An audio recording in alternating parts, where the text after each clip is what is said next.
What is up, everybody, and welcome back to Laying the Points with Farley Bets. My name is Chris R. Farley, aka at Farley Bets on Instagram, Twitter, and TikTok. Award-winning sports bettor, won circa 5th place, 2021, $114K cash prize, a career 57% winning percentage in the NBA. I'm on the BetUS NBA show. We have collaborations with a lot of different sports books, including BetUS. This podcast is brought to you by BetUS Sportsbook. Go to BetUS and type in the promo code Farley125. That's Farley 125 and get a 125% bonus when you deposit for the first time. Holy hell. Even if you have DraftKings or FanDuel or PointsBet or any other sports book in your back pocket, it's not a bad idea to have more in your back pocket so that you can shop for more lines. That's how you win in this industry, is getting the best number. And I know BetUS was really beneficial throughout the NFL season. They've been beneficial during the NBA season. Great lines, especially for the underdog. Check them out and put in that promo code Farley125 to support this podcast so we can keep these free picks and great guests coming at you every single week. Great show today. We have Sam Wagman from TheGameDayHQ, sports content editor over there, provides golf picks, NFL picks, and we talk a little bit of both on this show. I don't know much about betting golf, so he gives us an overview of his approach to betting on golf successfully, and we also go over the PGA Championship, what he's looking for, who he's looking at betting on, and then we get to some NFL win totals from a sharp NFL bettor and Philadelphia Eagles fan. I seem to attract these Eagles fans into my life. That's fine. Great conversation. And hey, there's no denying Philly is flying high right now. Probably going to have another big year, but we'll get to that later. Really quick rant from me after watching the Nuggets and Lakers game last night. Not surprised at all the way the Nuggets started off that game. They have crushed teams in the first half in the first two series, and they did it again to the Lakers last night. Jokic was at the top of his game. So funny, on the BetUS NBA show, I cautioned our viewers on betting for his rebounds and betting on his PAR, betting on his triple-double. All those things hit tremendously easy last night, as he had one of the best games probably of his career. But he was magnificent. Nuggets offense was really humming, especially in the first half. But I know you all noticed what I noticed, right? As the game went on, and we expected this, right? Our angle, we bet on the Nuggets first half and we bet on the over, was that the Nuggets, they kind of shock teams at first when you first play them, especially in Denver, especially a Lakers team that hasn't played Denver since January 9th up until last night, right? So it was expected that the Nuggets would have a lot of offensive success.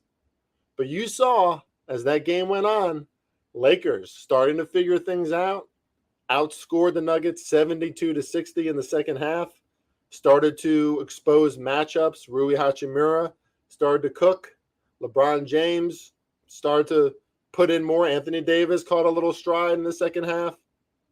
That's no joke, scoring 72 points on the Nuggets. The Nuggets defense will be a problem. And a little free pick for y'all. I'm only looking at the Lakers in game two. Looked like they were really figuring things out as that game was ending. LeBron had that look, that gleam in his eye again. And this is what the Lakers do now. They won one game early on the road in Golden State. They did the same to Memphis. Do not be surprised if they win game two. I think they're going to cover the plus 5.5. I already took them at that number. I like that number. Maybe sharps like Denver, and that goes up a little bit, and we get an even better number. But 3-possession game, 3-possession game. I'll take the Lakers, who are starting to catch their stride. And I especially like what I see between Anthony Davis and LeBron James, because even if Anthony Davis is struggling, they have that chemistry that we saw in the bubble a few years ago that worked out for the Lakers, right? That I don't think that was a complete joke, right? Everyone's like, well, the bubble doesn't count. Well, it kind of counts. Okay, you're still playing basketball against pros. And when Anthony Davis and LeBron James have the same game plan, where you can see that they're on the same page, and there's that symbiotic chemistry going on between them. They're always looking at each other, talking to each other. LeBron's probably talking up AD a lot, but AD looks more confident. He looks like he's got more of a dog in him in these playoffs. Healthiest stretch that he's had in a long time, right? If he starts to catch his rhythm, the Lakers will beat the Nuggets, period. That's how good Anthony Davis is, and that's how good the Lakers are at this point. The depth on that team. And I know I should probably be talking more about the Nuggets. They looked fantastic. We know that their offense is elite, especially at home. Like all those numbers, right? Top 5 in 2-point shooting percentage, top 5 in 3-point shooting percentage. Most of those numbers are skewed and making them look so elite because of how they play at home. They play well on the road, not as well as they do at home, though. They're electric at home, 34-7 in the regular season, and they have yet to lose in these here playoffs. But I believe in this Lakers team so much. I think this Lakers team has so much depth and talent, and you could see them starting to piece together and strategize improvements, obviously, on their offense, dropped 72 points in the second half, but you started to see it on defense, too. Things started to get a little harder for Jokic, a little harder for Michael Porter Jr., for Jamal Murray. Don't be shocked if the Lakers come in really strong in Game 2. That should be a great series. Boston and Miami tonight. You can catch what I have to say on the BetUS NBA show about that game. Ladies and gentlemen, Sam Wagman from the Game Day HQ joins us today. Talk PGA Championship and NFL win totals. Swagman 95. Here we go. All right, everybody. Welcome back to Laying the Points with Farley Betts. Great guest for this week on Laying the Points, Sam Wagman, sports content editor at the Game Day HQ, and also a staff writer at Football Guys. And we've connected a while back, Sam. I love your content on Twitter. I know you're always churning in the sports betting world. And I'm bringing you here to talk a little PGA Championship because I got to say, I don't have a lot of experience betting golf. I mean, I've, followed a few guys who I thought were sharp in the past. No success whatsoever. So maybe you can give our audience a better outlook for the PGA Championship. Also a Football Guy, so we can get into some NFL at the end of this podcast. As we get started here, just tell the audience, and by the way, you can catch him at Swagman95. I love that handle. Swagman, that's good. You catch him at Swagman95 on Twitter. But tell the audience how you got into this sports betting world, man, because it is a crazy world, and everybody has a good story. Yeah, and I feel like my story is a lot similar to a lot of younger kids who have a friend group when they're younger. You bet quarters and nickels on things. For me, it was poker when I was much younger. I got into poker when I was in summer camp when I was 10 or 11 years old. My old camp counselor at the time was a big poker player, and you like organized like little like bunk poker games, and it was like quarters and nickels and stuff like that, and that translated to playing games with my friends, and then we would bet $1 here on something, and it goes up and up and up as as a way to first get snacks and then get lunch money, and then do whatever it is, and all of a sudden you're betting whatever it is on like poker games with your friends when we're in our 20s. But I got into sports betting around the time I graduated high school, about 8-9 years ago, and I really didn't get truly into it until I went to college. And colleges are where a lot of these bookies sprung up, like these offshore books.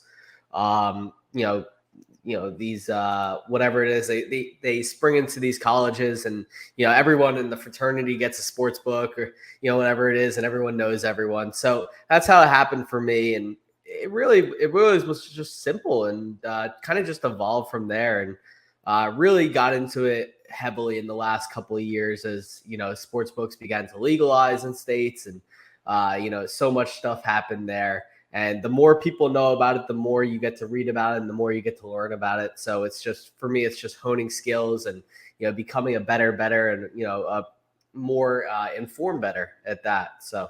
Yeah, absolutely. Was there your studies in college, did they like kind of lead you in this direction in some way? Like were you a finance and stats guy or anything like that? No, I was a journalism major in college before I shifted to a business and marketing degree. And for me, it really wasn't about that. I've just always been a sports nut. Yeah. And truthfully, I have a little bit of an addictive personality. So once I get into something, I like to, I kind of dive into it. And that's everything. That's whether I found a sport that I liked or an activity I liked.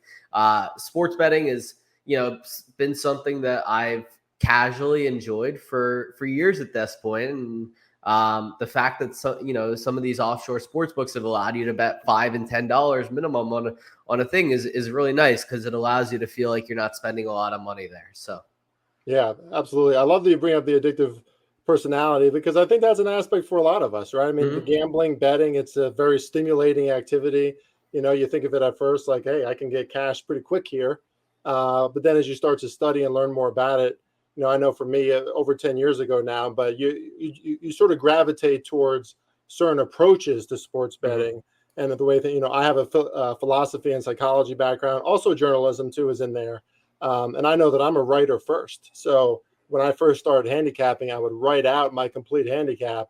And if it didn't sound like it flowed, if the equation didn't add up to a real good bet, sometimes I would delete that whole thing, right? But if you can write it out first and the narrative, like it makes sense to you, it delivers all the pieces you're putting together, I think that's a great process to kind of add for a lot of people out there. If you're not as statistically driven, just use your writing skills, kind of piece together everything. I know the statistical part is harder for me than most too. I'm not somebody who like runs models or, things like that. But also I like to bring up this study, Sam, and don't quote me on this. I don't know the source, but I know it's a real thing. There was a longitudinal study done in the UK on alcoholics. Okay. Because you obviously have addicted personalities. And pairing with that addictive gene, because it is a gene, is also more resiliency, right? They're more resilient typically. You need resiliency in the gambling industry, that's for sure, especially with all the losses. I mean, if you're good, you're still losing 45% of the time, right? So it's a lot to stomach. But I definitely think I definitely think there's a there's a narrative based aspect to it. For me, and I apply this more to NFL than anything else. And, I have a feeling that you probably do as well, given that, your background in ATS betting. But my thing is that I want to look for a reason why, because any guy can bet the entire NFL slate. You can bet all 13, 14 games and, pick a spread on either side. But I want to look at a reason why a bet seems mispriced. Yeah. And for me, that's what it is. As we get better, as we get more informed on sports betting, we want to look for reasons to find value. We don't want to just bet something to bet something. When start to kind of go down the do I have a problem route. But no, if you're looking for something that has value, and you can kind of lay out a reason, why does this have value? Why is this mispriced? And like you said, if you can write out, a reasoning about it as to why it's mispriced and why it makes sense to bet it, then it's probably a good bet. Yeah, absolutely. I love what you said. I mean, if I was on this podcast even 5 years ago, my processes wouldn't be as crisp, and that whole, what you're saying, right? Finding an edge, that's really what it's all about, at the end of the day, or else you might have to have that conversation. Do you have a problem? I've had a conversation with myself before, and it's taken a lot of hard lessons, right, to get to the point where you realize this is the way to approach handicapping and sports betting. I got to bring this up too, Sam. I also see that Philadelphia Eagles helmet in the background. You're a Northeast boy? Yes, I'm from Philadelphia. Nice. Whole family is originally from Philadelphia. I grew up in South Jersey as an Eagles fan, obviously. And apart from the Florida Panthers, I root Philadelphia sports across the board. Man, Florida Panthers on one hell of a run right now. I got some South Florida buddies, and they're going nuts. Between the Heat and the Panthers, what a run! Yeah, it's been great because the Flyers are just a miserable team to follow.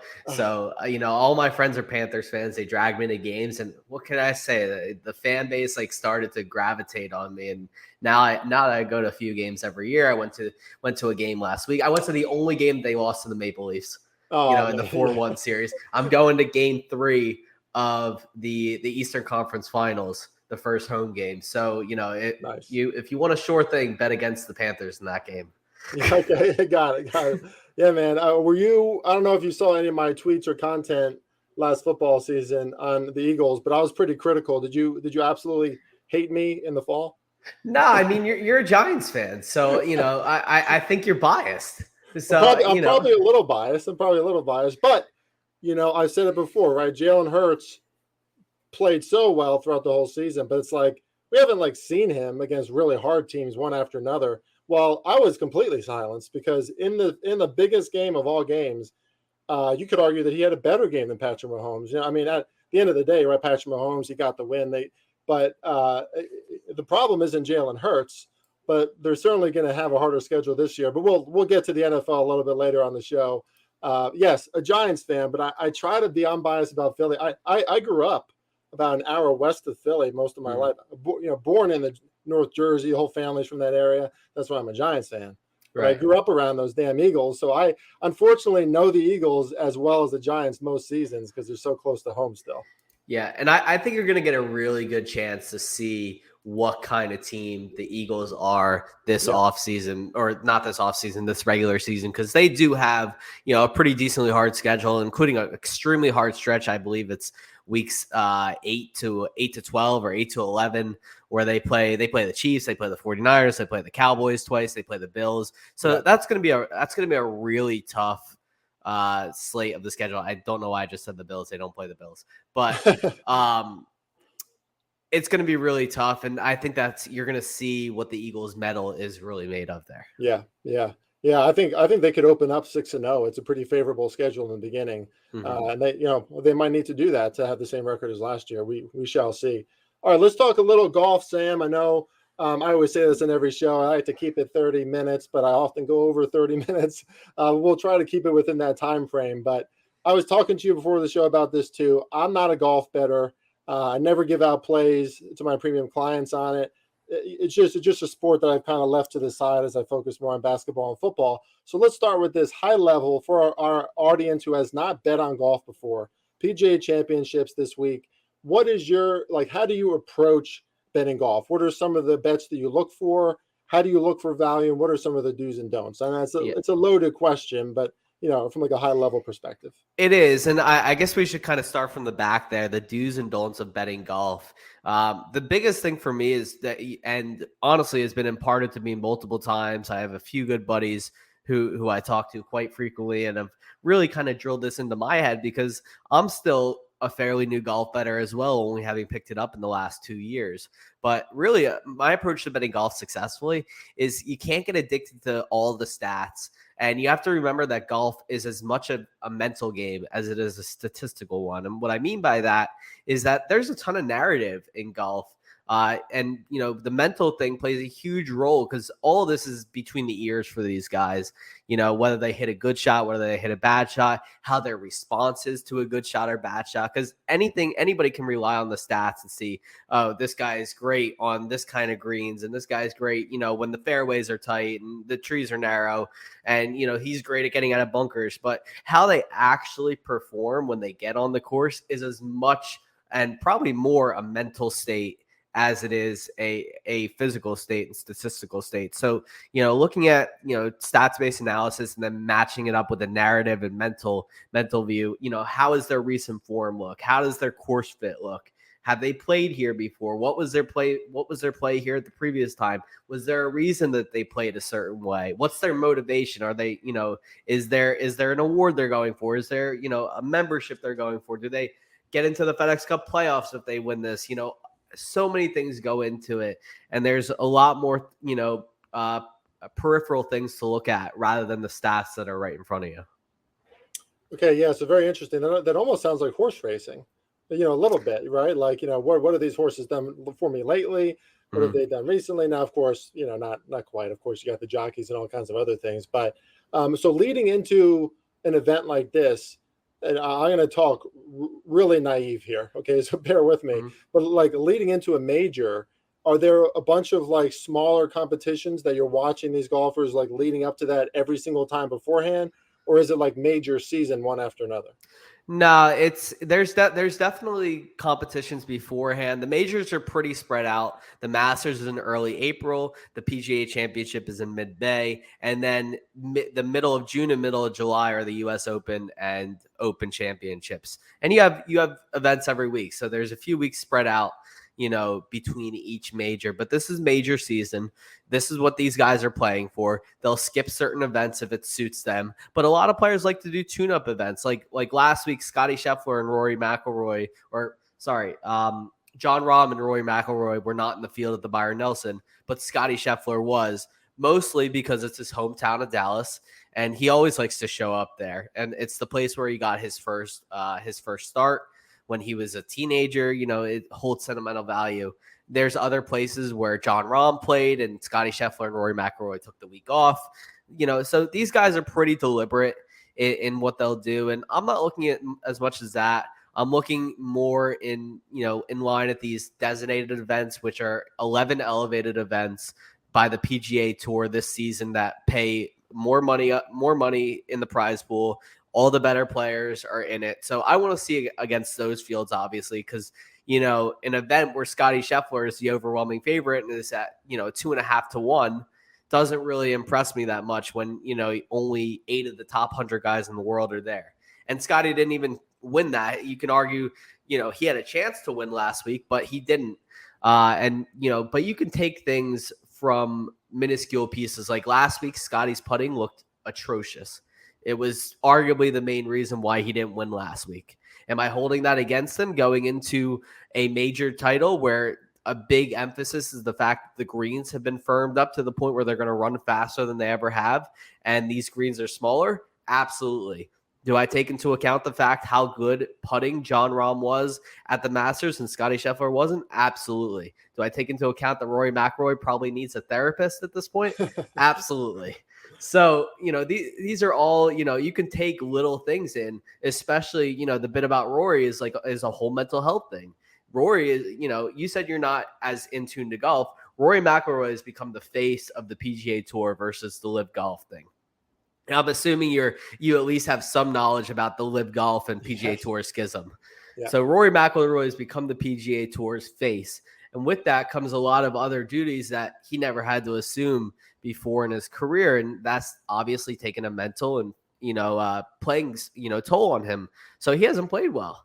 He didn't make the cut at the Masters, hasn't played well the last, few times he's been out there. So a lot of people have just no interest in him, despite the fact that he's a member at Oak Hill. His wife is from the Rochester area. He's probably more familiar than every single other player in this field with the course, but nobody has any confidence in his recent form lately. So a lot of people are going to leave him off their card at that, and that's why his number keeps sinking. So you can definitely take into account, what these guys have done leading up to a major event. Yeah, very interesting. I mean, you're making me want to get into it because it's like tennis. It's like boxing, UFC, right? There's so much just on an individual, human behavior and personality psychology that leads up that can give you some, little hints and clues about what is this person's perspective heading into it. And that's the side of sports that I really love. And I think that's why I like the NBA and the NFL so much, is because they're like damn soap operas where, you can kind of pick up, even if a team isn't doing really well lately, do they have the pedigree? Do they have the leadership, the chemistry, et cetera, to step up when it matters? Some of these guys, like McIlroy sounds like, not set up very well leading up to this, but he has a lot of familiarity, a lot of reasons to like him, and therefore maybe he does have more value than usual, right? Mm-hmm. About the Live and the PGA, you mentioned that the PGA is upping their cash prizes. Is that because of the Live effect? Yeah, it definitely has something to do with it. So a big issue on the PGA Tour for the last several years has been, not for the top guys, but more the working class guys, the guys who are outside of the top 50 and, down to like the 200s, those guys that show up at every single tournament every week, have to grind, have to get in, whether it's on sponsor exemptions or, have to get in on merit, but, by qualifying. The PGA, those guys are every golfer on the PGA Tour is an independent contractor. They're not salaried employees. So they have to pay their own way for everything. That's travel, that's accommodations, that's food, that's their caddy, everything. So a big thing on the PGA Tour was it's really hard for these guys to get paid. And even though a lot of them probably make around 500, 600 grand a year, a lot of that goes out: travel, food, accommodations, caddy expenses. So that, that might take 200-300 grand, maybe more off the top. And, when you're doing that, it's really hard to kind of make a living as a golfer, and the PGA Tour is especially demanding because of all the travel that you're doing, a tournament every week. So they wanted to make, these designated events. So they elevated a certain amount of events, and, the qualifying is a little bit different for them. You get invited if you're in the top 100, and then they have, some of the auxiliary guys on the exit, and they up the prize pools dramatically in these events. They might have gone from, 7-8 million to 20 million in some cases. The winner gets 3.6 million as opposed to maybe 1.2 million in past years. The prize pools are absolutely huge. And that was definitely done because LIV is just throwing money at golfers who, a lot of them arguably don't deserve it. Yeah, interesting. I'm aging myself a little bit here, but this is sounding like WWE versus WCW back in the day. Wrestlers starting to go over to WCW because they actually gave them guaranteed money. More of a exactly what this is. Yeah, more of a compensation package, right? Where you're kind of on your own with WWE, and WWE had to change because of that, right? And that's what kind of what competition brings. But maybe it does bring new motivational angles for some of these guys too, who stay associated and affiliated with the PGA. Mm-hmm. Let's get into some of your bets for this. I saw you wrote an article, and you can check that out right now at TheGameDay.com. I'm not going to give you all the slashes for that, but Sam did share it on Twitter. So again, follow him, Swagman95. He's 95. I'm an 85 kid. So I had to ask him about that before the show. But let's get into some of your picks, Sam. Who do you like to win the PGA Championship, and what are some of your other high value bets that you're bringing along? Yeah, and look, this is probably not my favorite bet. It's if you had to ask me who I absolutely think will win this event, I'm forced to say Jon Rahm. He's just the best player in the world right now, and he's got the second highest odds on the board to Scotty Scheffler, and he's 8-1 right now. That's over at DraftKings, but it's really hard to pick anybody else besides Rahm. And I typically won't espouse taking the odds on favorite because how difficult it is to win a golf tournament, especially a major with 150 plus golfers in the field. But Rahm is just by far the best player in the world. He's playing better than anybody else right now. He ranks first in strokes gained total in major tournaments over the past 5 years. He's perfect. He's honestly just the perfect fit for Oak Hill. Now, getting into some of Oak Hill, it's a long course. The bunkers are deep. The greens are smaller. There's trees lining both sides. This is in upstate New York, so you're going to have a lot of forestry up there. And you really need to be great off the tee, and that's both from a driving distance and driving accuracy perspective, both of which Rahm ranks in the top quarter of the league or the tour in. And look, of the last 16 major winners, 7 of them have been 20-1 or shorter odds. So you really have to take into account that on any given day, there might be 10 guys who can realistically win this tournament. You don't typically see guys from the middle of the odds boards win these tournaments. You either see guys who are completely out of left field, like Phil Mickelson in 2021 when he was 250-1 to win the PGA Championship and he won, or you'll see a single digit favorite like Jon Rahm winning the Masters at 9-1. Back, last month in April. And I just tend to think it's the shorter, sure, anything can happen. It is a major, and this is going to be a course where the scores are a lot lower than normal. We're talking, last year's winner, Justin Thomas, he was 5 under and he won the PGA Championship at a different course, but still, when the last time the PGA Championship was hosted at Oak Hill was in 2013, and Jason Duffner won at 10 under, but that's only because he shot a course record 63 in the second round, which was 7 under at the time. So that probably would have been single digits as well. if he hadn't shot that. So it's hard to score on these courses. They do this for a reason. These Northeast courses, they're tough. The rough is long. If you get into trouble off the tee, it's going to be really tough to get a good score on any of these holes. So if it's going to be like a tighter race, like you said, then is there more perceived value or just like inherent value in some of the long shots in that case? Since it is, I mean, I know the level of difficulty is way up there, but sounds like the margin of victory is very tight, right? From what you're saying. So would you think there's any more value with a long shot?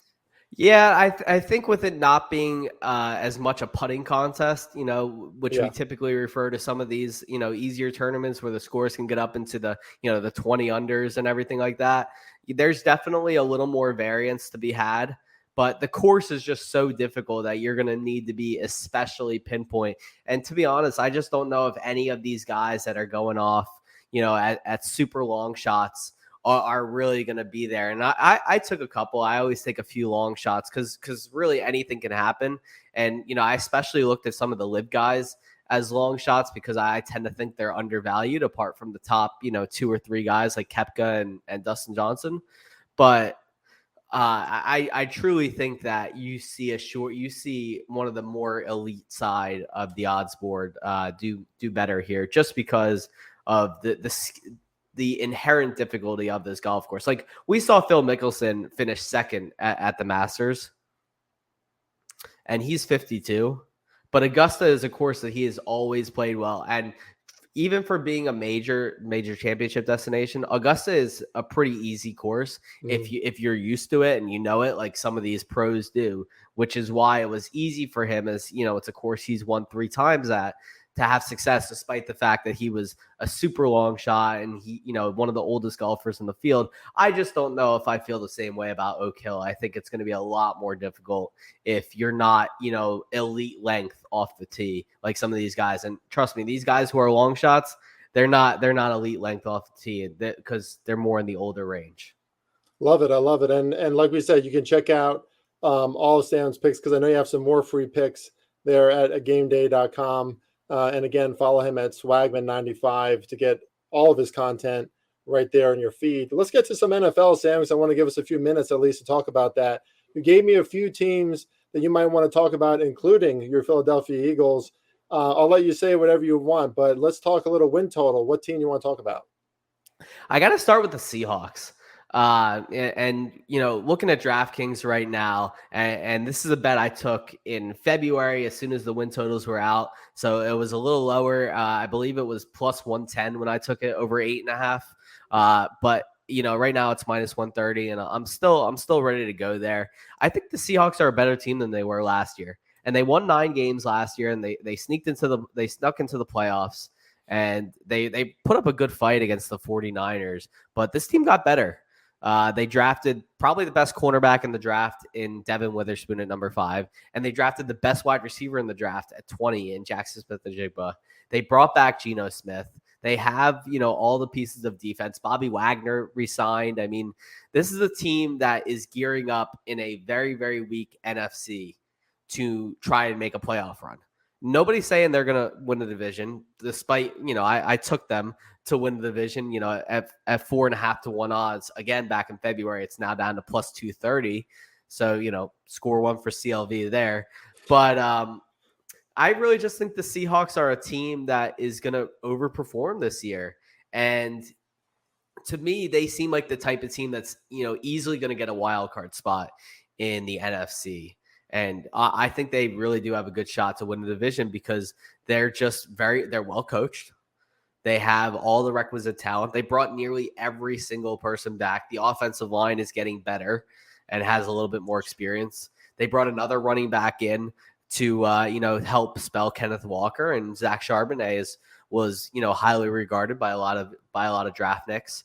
And I think the defense is going to get better. I think they definitely should have gone defensive line at some point earlier than they did, but I don't think that's going to hurt them that much. I think that offense is going to be really good. Yeah, it's interesting. I mean, and they're in a division too, right? Where I think the Cardinals are going to be a dumpster fire. They have so many depth issues on both sides of the ball.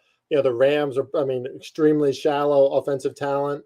we'll see. I mean, I tend to trust Sean McVay and Stafford will be back, but I don't think they're going to the playoffs necessarily. So really, they just have to contend with the 49ers, you would think. And I haven't looked through their schedule completely yet. I'm going through all my teams, and I started the A's, but their schedule. Is there? I mean, what other division do they face? Do you know that offhand? I do not. I want to say it's the AFC North. Seahawks Okay, yeah. schedule. Which I mean, any division except the Yes, AFC it is South the is a it good is the AFC North. I'm looking at the schedule now. So they stuff. start off Yeah, with the Rams, the Panthers, the Bengals, the Browns, the Commanders in their first 5 games. There's an avenue to them going possibly 4-1 there. yeah. I would say three, Um, probably 3-2 more likely, but 4-1. Yeah, yep, and then they play the 49ers twice in 3 weeks in November and early December. So that'll be a struggle. But I don't know they're, why they do that. They do that for the Giants and Eagles too. Giants and mhm. Eagles, 3 weeks, 2 games in the final stretch of the season again, that should be good football. Playoff, contention, but spread it out a little bit. These teams look so different at different parts of the year. But go ahead, sorry. Yeah, no, absolutely. And I think the Seahawks, the Seahawks also drew the NFC East, which isn't great. Yeah, And obviously we couldn't have known that when putting out this bet yeah, in February. But I still think you're gonna hate me for saying that. I think the Giants are gonna regress. yeah. I No, they think the will. I Cowboys agree I with think the you. Cowboys are gonna regress. Yeah, Because nobody has any faith in Mike McCarthy. Truthfully, I think there's a chance the Eagles could regress. When the last time the Seahawks played the Eagles, I didn't see the Eagles losing that game either, even though that was with Russell Wilson and Carson Wentz. But that was Wentz's MVP year. I don't think anybody saw us losing that game, and we did. But other than that, I think there are a lot of winnable games on the Seahawks schedule. So I really like that. That's probably my favorite win total bet. If I had to pick an under, it's probably the Cardinals. yeah, And that a bet I liked a lot more when it was 5.5. Now it's gone down to 4.5 and it's plus 110. So it's not as great, but this is a team that starts off 3 of their first 5 games are against the Cowboys, 49ers, and Bengals. And that's all in a row. yeah. So that could be really tough for them. They start off with the Commanders and the Giants in weeks 1 and 2, and then they play a couple divisional games against the Rams and Seahawks, and then they play the Ravens, the Browns. So there are a lot of options in terms of what I think the Cardinals can do. I tend to think Kyler Murray is going to miss most of the season, if not all of the season. I think they're going to be cautious with him. Yeah. Honestly, though, it depends what ownership wants to do with him. If they think they're going to have a realistic shot at Caleb Williams, if they want to tear down and rebuild, they might just sit him all season and hope he's healthy enough for them to offload his contract in the 2023 offseason, and then just move on with Caleb Williams, because I think there's a good chance they have the number 1 pick next year. Yeah, I mean, Kyler Murray has more talent in his one hand than a lot of NFL players do in their entire body. But that kid, just like motivationally, game to game, how inconsistent he can be, I would take Caleb Williams and his upside any day. Yep. Over over what Kyler Murray can offer. I mean, watching Caleb Williams at USC. Glad that we get to see it again, because I think he's going to completely take over this year too. But a lot of great thoughts there, Sam. A wealth of gambling information, as I suspected, and we're going to close it out there. But I really want to have you back during the NFL season. I'll talk to you about it after the show. I'm not sure what you have planned, but I think you'd be a fantastic guest. We can rival over the Giants and Eagles. That's fine by me. I do my best when I have Eagles fans as friends, because they challenge my notions, right? So, and there's that's a great rivalry as always. Not necessarily expecting the Giants to have the edge this season. Don't worry, but they won't anytime soon. Don't worry. yeah. I mean, the schedule this year for all the NFCs is going to be absolutely brutal. So things are going to change on that end alone just because of that. But Sam, thanks so much for coming on the show, man. Again, at Swagman95 on Twitter. Love that handle. Check him out. And we'd love to have you back anytime, man. Absolutely. Thank you for having me, man.